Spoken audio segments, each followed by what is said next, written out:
So Steve, there's a buzzword at the moment in the market which is money's cheap. Definitely interest rates are the lowest they've ever been. So the Reserve Bank is pretty much at rock bottom, and banks are offering in some instances under 2%, which is unheard of. So when they were at 3%, we didn't think they could go much lower, and now they're under 2%. So look, money is definitely affordable. You still just need to meet the bank's criteria to get that money, depending on whether you've got 5% deposit, 10% deposit, or 20% deposit, or dictate the interest rate that you're able to obtain.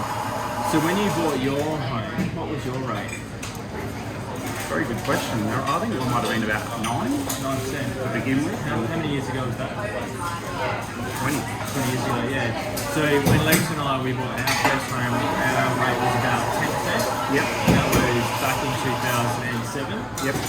We bought our home at the top, and we thought that property would always, go up. So we leveraged off bank money, but we didn't really bring a deposit in. Yep. Which in return possibly wasn't the best move. Yep. And we also maybe took some wrong advice about going interest only. So what's your advice to someone out in the market at the moment if they are buying a property, whilst money is cheap, and interest rates have been at 9%? Yep. And now they're around about 2%. So what's your advice? Definitely the best thing to do is save as much money as you can. If possible, don't take out credit cards and personal loans and car loans. A lot of people seem to think you have to go and get credit to be able to get a home loan. That's not necessarily the case. If you're renting or living at home with parents, just save as much money over a 1 to 2 year period as you can, so you can put as much money towards your house deposit as possible. The more deposit you've got, the more favourably the bank will look at getting you the best interest rate we can find you with all the lenders we can choose from. Yeah, so I guess is that a benefit in the sense of you can take advantage of the low rate. So if you're bringing in not enough deposit, then your rate's not going to be slightly higher. Yeah, that's correct. Yeah, the less deposit you have. I mean, look, there's always options. You can have guarantors with your parents and things like that as well, which we can discuss those options. But definitely bring as much money to the table as you can.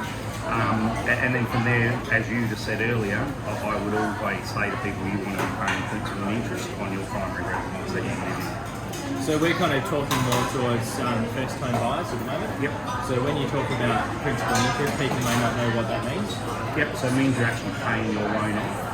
Rather than interest only, it means if you borrowed $400,000 and you went interest only, after 5 years you would still owe $400,000. Whereas if you paid principal and interest, you would owe $300 or something after 5 years. So you basically could be just renting your own home and you haven't built a equity buffer, and if the market goes up or if it alters downwards, for example, then you're not really gaining anything by not paying off your equity. Would that be fair to say? Yeah, that's exactly how it works.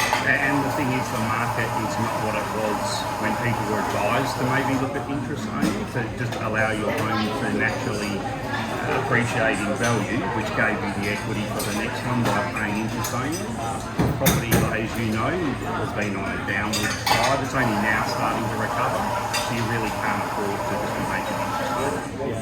Now, obviously, a bit of a pretty in-depth conversation here, which we could probably sit here for the next 2 hours. Yep. But if you would like to DM us to talk to Steve personally, he'd be more happy to reach out to you, and we'll cover off some more things shortly.